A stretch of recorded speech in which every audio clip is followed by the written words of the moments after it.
Денеска православната црква ги празнува светиот маченик Мамант, светиот Јован Постник и патријарх Цариградски и светиот Елеазар.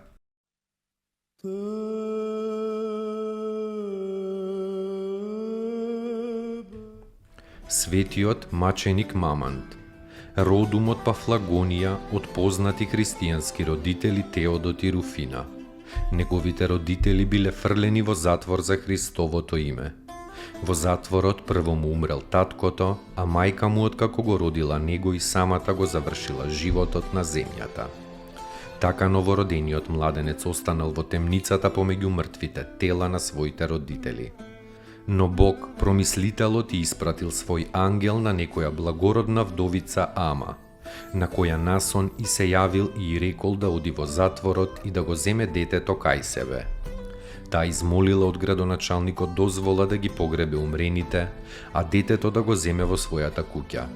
Дури кога детето наполнило 5 години почнало да зборува, а прв збор му бил мама, поради што и го добил името Мамант. Во училиштето Мамант покажувал необична бистрина, а бидејќи од дома бил воспитан во христијански дух, тој не ја криел својата вера, туку ја исповедал пред своите врсници, исмевајќи ги идолите. Во времето на царот Аврелијан имало жестоко гонење на христијаните. Незнабожците не ги штеделе ни христијанските деца. Мамант имал 15 години кога бил изведен пред царот. Царот му рекол барем со устата да се одрече од Христа, на што Мамант му одговорил: ни со срцето, ни со устата нема да се одречам од Бога и царот мој Исуса Христа. Царот наредил да го тепаат, со свети го гореле и најпосле го фрлиле во морето. Но ангел Божи го спасил и го одвел на висока гора близу до Кесарија. Тука тој живеел во самотија и во молитва. Од неговата светост дивите зверови се питомеле. Најпосле и тука бил пронајден од гонителите и повторно бил ставен на маки. Победувајќи ја и силата на огнот и на дивите зверови, Мамант бил прободен со трозабец од некој идолски жрец. И така ја предал својата душа на Бога, на кого му останал верен во своите маки. Од неговите мошти се случиле многу исцеленија на болните.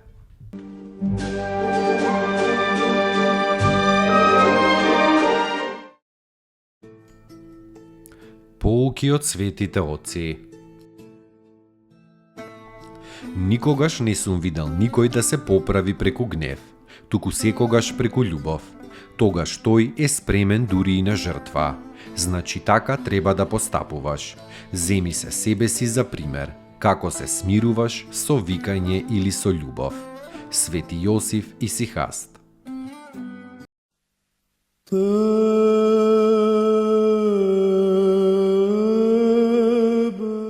Светиот Јован Постник, патријарх Цариградски. Се празнува и на 30 август. Прво бил златар, па по Божја промисла, а поради своја голема добродетел, бил посветен за свештеник. Како момче, еднаш светиот Јован одел со некој стар монах Евсевиј од Палестина. Одеднаш му дошол глас на Евсевија од некој невидлив. Аво, не оди од десната страна на великиот Јован. Тоа гласот Божија наговестувал големата служба на која Јован наскоро ќе биде повикан. По блажениот Евтихи, Јован бил избран за патријарх Цариградски. Никако не сакал да се нафати, но бил застрашен од некое небесно видение, да се нафатил. До својата смрт бил голем испосник, молитвеник и чудотворец. Се упокоил во 595 година. По смртта кај него било најдено како единствена својина: една дрвена лажица, една ленена кошула и едно старо облекло. Познати му се списите за познати му се списите за покаянието и за исповедувањето.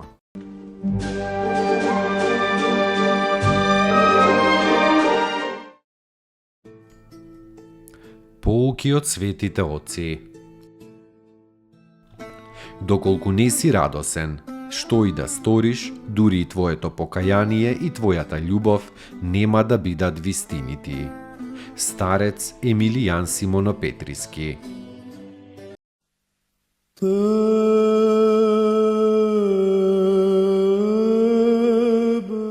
Светиот Елеазар, син Аронов и втор поред првосвештеник израелски, помошник на Мојсија при пребројувањето на народот израелски и помошник на Исуса Навина при поделбата на ветената земја на 12 колена.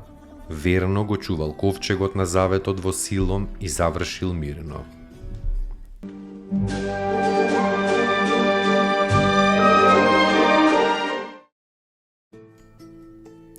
Поуки од светите отци.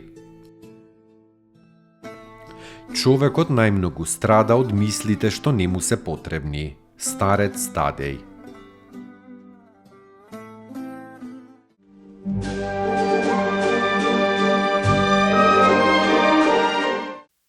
Достойно est Јаково истину, блажити Тја Богородицу, присно блаженују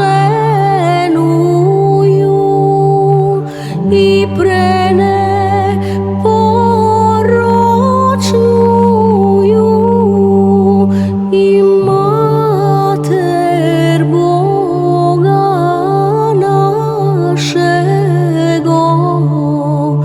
честнейшую Херувим и славнейшую без сравнения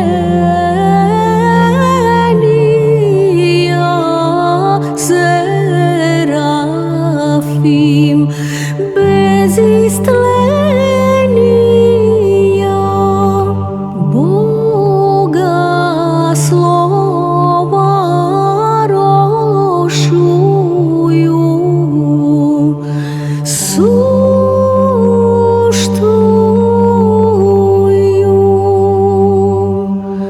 Богородицу,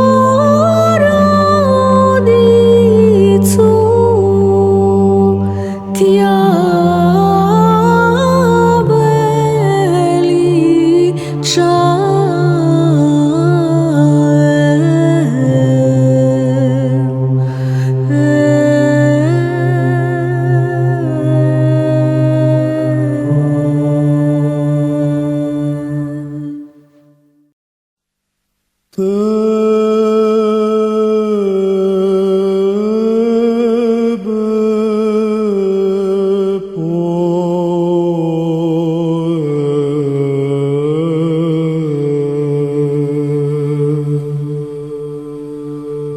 Tebe